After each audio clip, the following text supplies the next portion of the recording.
Circostanziata denuncia del vicepresidente del Codacons di Agrigento Giuseppe Di Rosa in merito alla stabilità del muro di sostegno di via Porta di Mare, che rischia così di crollare l'ultimo tratto delle cosiddette mura medievali. L'incuria, l'abbandono, afferma Di Rosa, rischiano di trascinare quelle antiche mura che per legge della contrapposizione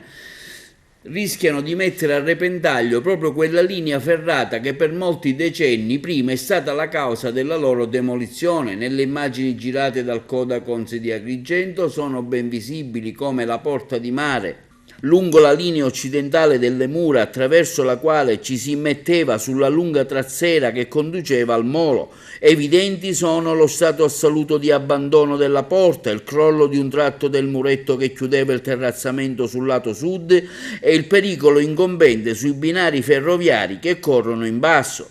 Sullo sfondo a ferire la visita della valle, dei templi, palazzoni costruiti negli anni peggiori dello sviluppo edilizio della città. Il codice dei beni culturali impone al proprietario di un bene culturale sottoposto al vincolo di tutela la salvaguardia e la conservazione dello stesso. Pertanto, continua il Codacons, considerato che la situazione, oltre a essere un grave pericolo per il patrimonio storico-artistico della nostra città, rappresenta un pericolo per la incolumità dei cittadini, visto che transitano a pochi metri dalle mura treni in entrata e in uscita dalla stazione centrale. Il Codacons continua dicendo: suggeriamo di intervenire tramite l'ufficio della protezione civile comunale, predisponendo un progetto di messa in sicurezza del bene, concordato con la sovrintendenza dei beni culturali di Agrigento, procedura che è stata già adottata con esito positivo quando si è trattato di salvaguardare altri beni anche in altre realtà.